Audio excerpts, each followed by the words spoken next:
السلام علیکم everyone, welcome to public therapist. امید ہے آپ سب پاک خیریت ہوں گے۔ آپ کے لیے پیش خدمت ہے عنکبوت، از قلم نور راجپوت، باب سویم، آسیب کار، قسط نمبر 5۔ کچھ زخم ناسور ہوتے ہیں، وہ کبھی نہیں بھرتے، ان کی کوئی مرہم پٹی نہیں ہوتی۔ ایسے زخم بس ہمیں تکلیف پہنچاتے ہیں کیونکہ وہ آسیب کار ہوتے ہیں۔ ان کا کام یہی ہوتا ہے، تکلیف پہنچانا، اور آسیب کاروں میں سب سے بڑا آسیب کار ناکام محبت ہے۔ مراج الدین کو گزرے 5 دن ہو چکے تھے۔ پہلے 3 دن کھانا محلے والوں کی طرف سے آتا رہا، اس کے بعد خاموشی چھا گئی۔ چولہا کئی دنوں سے بند تھا۔ کبھی کوئی محلے والی سالن کی پیالی بھیج دیتی، کبھی کوئی چاولوں کی پلیٹ۔ اماں اکیلی رہ گئی تھیں۔ مراج الدین کا یوں اچانک کچھ کہے سنے بغیر چلے جانا انہیں توڑ گیا تھا، جبکہ فجر کو تو لگ رہا تھا جیسے یہ ایک برا خواب تھا، یہ اس کی دنیا تھی ہی نہیں۔ ایسا برا خواب جو ختم ہی نہیں ہو رہا تھا۔ وہ بستر پر لیٹی تھی، دونوں ہاتھ سینے پر سجائے وہ چھت سے لٹکتا پنکھا دیکھ رہی تھی۔ گہرے جیسے جاڑے میں گرم بستر اسے جہاں سکون بخش رہا تھا، تو اماں کی دی گئی چوٹ بری طرح دکھتی تھی۔ کوئی مرہم نہیں تھا، کوئی پٹی نہیں تھی، کوئی اس غم میں اس کا ساتھی نہیں تھا۔ اس نے تو ارسل کے علاوہ کوئی دوست، کوئی ساتھی بنایا ہی نہیں تھا۔ اس نے کبھی سوچا ہی نہیں تھا اسے ارسل کے علاوہ کسی کی ضرورت پڑے گی۔ وہ یوں خالی خالی نظروں سے پنکھے کو گھورتی رہی، جب تکیے کے نیچے رکھا فون تھر تھرانے لگا۔ وہ چونک کر خیالوں سے باہر آئی۔ اس کا فون پچھلے 5 دنوں سے بند تھا۔ آج ہی اس نے فون چارج کیا تھا۔ تکیے کے نیچے رکھا فون اٹھانے کے لیے ذرا سی کروٹ لی تو درد کی ٹیس پورے جسم میں پھیل گئی۔ وہ بلبلا اٹھی۔ چہرے کے خوبصورت نقوش میں تکلیف پھیل گئی۔ اس نے بامشکل کروٹ لی اور گھٹنے سکیڑ کر سینے سے لگا لیے۔ آنکھیں نمکین پانیوں سے بھر گئیں اور پھر فون اٹھا کر دیکھا تو نرگسی آدمی لکھا چمک رہا تھا۔ یہ اس کا کلاس فیلو صفدر تھا، اس کا پروجیکٹ پارٹنر۔ ہیلو۔ تکلیف پر قابو پاتے وہ ہولے سے بولی، محترمہ تمہیں شوق ہوگا فیل ہونے کا، مجھے نہیں ہے۔ تمہاری وجہ سے ہمارا پروجیکٹ سب سے پیچھے ہے۔ کہاں ہو تم؟ غصے سے بھری آواز ابھری اور کوئی خواب سے ٹوٹ گیا۔ تمہیں تو دنیا کی سب سے بڑی کاسٹیوم ڈیزائنر بننا تھا نا؟ ایسے بنا جاتا ہے ڈیزائنر؟ وہ شدید غصہ تھا۔ پچھلے کئی دنوں سے تمہیں فون کر رہا ہوں، 1 ہفتہ ہو گیا ہے تمہیں غائب ہوئے۔ تمہیں اندازہ ہے میرا کتنا نقصان ہوا ہے؟ وہ پچھلے 7 دنوں کی بھڑاس نکال رہا تھا۔ وہ کچھ نہ بولی، بولنے کو کچھ تھا ہی نہیں۔ تم سن رہی ہو؟ ہاں، وہ بس اتنا ہی کہہ پائی۔ مجھے یقین نہیں ہوتا یہ تم ہو فجر، تم اتنی لاپرواہ کب سے ہو گئی؟ وہ بے بسی سے بولا، جبکہ فجر یوں ہی لیٹی ہونٹ کچلتی رہی۔ میں آ رہی ہوں۔ وہ بنا اس کا جواب سنے فون بند کر چکی تھی اور پھر جسم سے اٹھتی تکلیف پر قابو پاتے اٹھ کھڑی ہوئی۔ وہ ارسل کے لیے اپنا خواب چھوڑ دینے کو تیار تھی، پر اب وہ نہیں تھا تو خواب صحیح، اسے اب خواب ہی پورا کرنا تھا۔ وہ بستر سے اٹھی، بال جوڑے میں باندھ لیے، بیڈ پر بیٹھے جھک کر بند جوتے پہننے لگی تو منہ سے درد کی کرہاں نکل گئی۔ اس کی کمر، اس کی ہڈیاں بلبلا رہی تھیں۔ تکلیف کو دباتے وہ جوتے پہن کر چادر لپیٹتی، بیگ اٹھاتے کمرے سے باہر نکل آئی۔ اب اسے فرق نہیں پڑتا تھا وہ کیسی دکھتی تھی۔ وہ جس کے خیالوں سے خود کو سجاتی تھی وہ اب نہیں تھا۔ باہر ناہموار صحن میں چٹائی بچھائے اماں محلے کی چند عورتوں کے ساتھ گٹھلیاں پڑ رہی تھیں۔ دیکھ، باپ کی موت کے بعد فجر آج نظر آئی ہے، اسے دیکھ کر ہی تبصرہ کیا گیا۔ اماں سن چکی تھی پر یوں ہی بیٹھی رہیں۔ وہ جیسے فجر سے سارے تعلق توڑ چکی تھی، جیسے وہ اس کی بیٹی تھی ہی نہیں۔ فجر نے بھی ان پر دھیان نہیں دیا۔ اس گھر سے، اس محلے سے اسے نکلنا تھا اور اس لیے ضروری تھا کہ وہ اپنے اس خواب کو پورا کرتی جو اس نے خوشی خوشی دیکھا تھا۔ شاید ایسی ہی تکلیف میں کچھ کمی آ جاتی۔ وہ تیز تیز چلتی گھر کا ٹوٹا پھوٹا گیٹ کھول کر باہر نکل گئی۔ آج دھوپ نکلی تھی لیکن سردی کی شدت مزید بڑھ گئی تھی، کیونکہ دھوپ کے ساتھ ساتھ ٹھنڈی ہوا چل رہی تھی۔ وہ کسی روبوٹ کی طرح چلتی جا رہی تھی۔ گلی سے گزرتے محلے کے چند لوگوں نے اسے ترہم بھری نظروں سے دیکھا۔ وہ ان نظروں سے واقف تھی اور اسے یہ نظریں گولی کی طرح چبھتی تھیں۔ اسے ان نظروں سے خود کو چھڑانا تھا۔ اسے یتیم مسکین نامی عنوان سے باہر نکلنا تھا، اور اس کے لیے ضروری تھا وہ کیا جاتا جو اس نے سوچ رکھا تھا۔ تمہیں کیا لگتا ہے، بیٹی ہوگی یا بیٹا؟ جوزف نے پہلو میں اس کے سینے پر سر ٹکائے بیٹھی افق سے پوچھا۔ جوزف پرجوش تھا، وہ بھی خوش تھی، لیکن ایک پچھتاوا تھا جو پیچھا نہیں چھوڑتا تھا۔ ماں باپ کو چھوڑ دینے کا پچھتاوا، لیکن وہ جوزف کے سامنے ظاہر نہیں کرتی تھی۔ وہ اسے بہت خوش رکھ رہا تھا۔ وہ جس قدر اس سے محبت کرتا تھا، کبھی کبھی افق کو خود پر رشک آتا تھا، لیکن کیا ایک محبت کافی تھی؟ جوزف دونوں بیویوں میں انصاف کی پوری کوشش کرتا، اس نے اپنے باپ کا پروڈکشن ہاؤس سنبھال لیا تھا کیونکہ حال ہی میں ان کا انتقال ہوا تھا اور ساری ذمہ داری اب جوزف پر تھی۔ وہ 3 دن اگر افق کے پاس ہوتا تو 2 دن اپنی پہلی بیوی کو لازمی دیتا اور باقی دن کام میں بتا دیتا۔ جو بھی ہوگا ہمارا ہوگا، اس نے افق کی ہتھیلی لبوں سے لگائی۔ وہ دونوں ایک دوسرے کے بہترین ساتھی تھے، دونوں اپنے عقائد پر قائم تھے۔ جوزف چرچ جاتا تھا تو افق بھی اپنی نمازوں کو پورا کرنے کی کوشش کرتی تھی۔ مجھے لگتا ہے بیٹا ہوگا، کتھئی آنکھوں والی افق کو پورا یقین تھا۔ اچھا پھر؟ وہ اس کے دماغ میں چلتی سوچی جاننے کی کوشش کر رہا تھا۔ مجھے ولی نام بہت اچھا لگتا ہے، ہم اس کا نام ولی رکھ سکتے ہیں؟ وہ گھبرا بھی رہی تھی کہ کہیں جوزف اس کے نام پر اعتراض نہ کرے۔ وہ اس کی بات سن کر سوچ میں پڑ گیا۔ مجھے ولیم نام بہت پسند ہے، وہ ہولے سے بولا جبکہ افق گہری سوچ میں پڑ گئی۔ ولیم ولی؟ کچھ دیر بعد وہ سوچتے ہوئے بولی، ولیم ولی کیسا رہے گا؟ اب وہ سینے سے سر اٹھائے سوالیہ نظروں سے جوزف کی دلکش چہرے کو دیکھ رہی تھی۔ جوزف نے آنکھیں کھول کر افق کو دیکھا۔ اس کی آنکھوں میں جلتے جگنو اس وقت پھیلے تھے، انہیں نوچ لینے کی ہمت نہیں ہوئی۔ ٹھیک ہے، ہم ولیم ولی رکھ لیں گے، ولیم ولی جوزف۔ وہ ذرا سا جھک کر اس کی پیشانی پر بوسہ دیتے بولا تو افق کو اپنے اندر ایک نرم گرم سی تاثیر اترتی محسوس ہوئی۔ اس پل وہ دنیا کی خوش قسمت ترین لڑکی تھی جس کے پاس اس کی محبت تھی، محبت بھی جوزف پیٹرسن جیسے شخص کی۔ وہ ڈپارٹمنٹ میں صفدر کے ساتھ بیٹھی تھی اور صفدر حیرت سے فجر کو دیکھے جا رہا تھا۔ یہ وہ فجر تو نہیں تھی جس کی ایک نظر ہلچل مچا دیتی تھی۔ سفید سوگ میں لپٹی چادر لیے یہ فجر معراج جانے کون تھی؟ صرف صفدر ہی نہیں، باقی کلاس فیلوز بھی اسے دیکھ کر حیران ہوئے تھے۔ وہ 1 ہفتہ غائب رہی تھی اور جب واپس لوٹی تو بالکل بدل گئی۔ تم ٹھیک ہو؟ وہ اب پریشانی سے پوچھنے لگا۔ ہاں میں ٹھیک ہوں، وہ بس اتنا ہی کہہ پائی۔ گھر میں سب ٹھیک ہے نا؟ کچھ تو غلط تھا، وہ ٹھیک نہیں لگ رہی تھی۔ ابا نہیں رہے، عام سے لہجے میں کہتی فجر صفدر کو ساکت کر گئی۔ وہ اب فون نکالے سوشل میڈیا دیکھ رہی تھی جیسے اسے فرق ہی نہیں پڑ رہا ہو۔ ارسل کو اس نے ہر جگہ سے بلاک کر دیا تھا، یہاں تک کہ اس نے اپنا نمبر بھی بدل لیا تھا۔ یونیورسٹی آتے ہوئے وہ نئی سم لائی تھی۔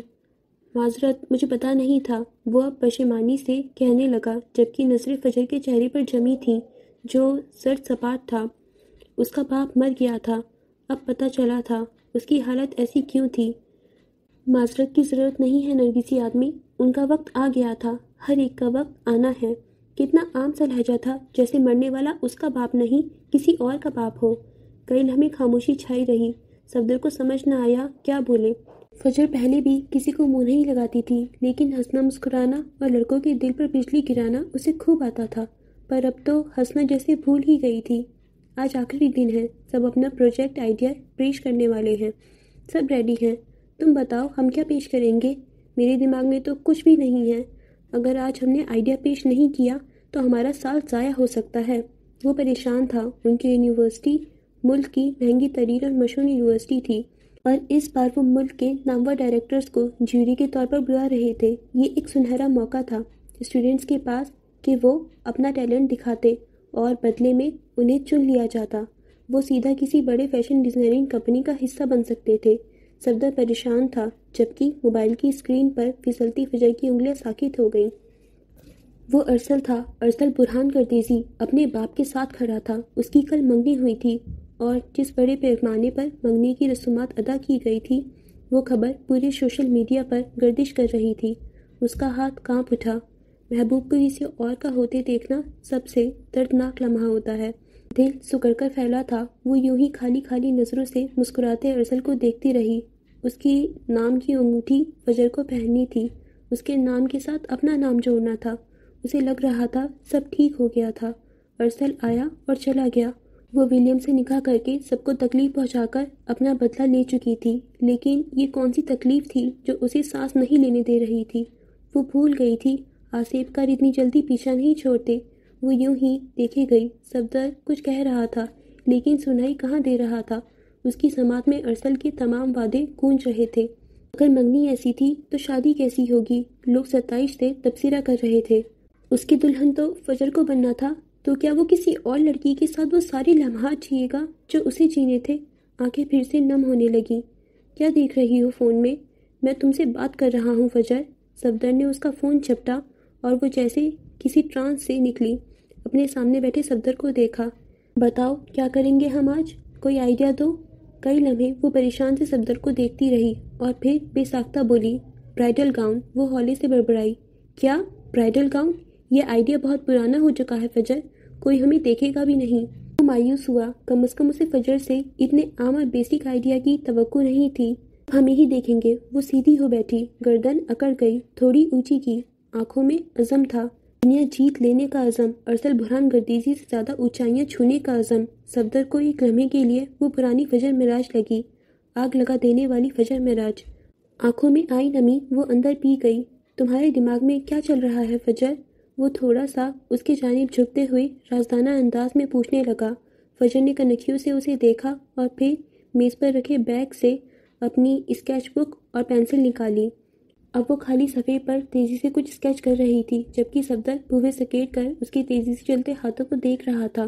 اس کے خوابوں کا محل ٹوٹ گیا تھا، کانچ بکھرا پڑا تھا جو تکلیف دہ تھا، اور اسے اب اسی ٹوٹے ہوئے کانچ سے ایک نیا خواب بننا تھا، وہ خواب جسے صرف وہ نہیں بلکہ اس کے ساتھ پوری دنیا دیکھتی، پوری دنیا جیتی۔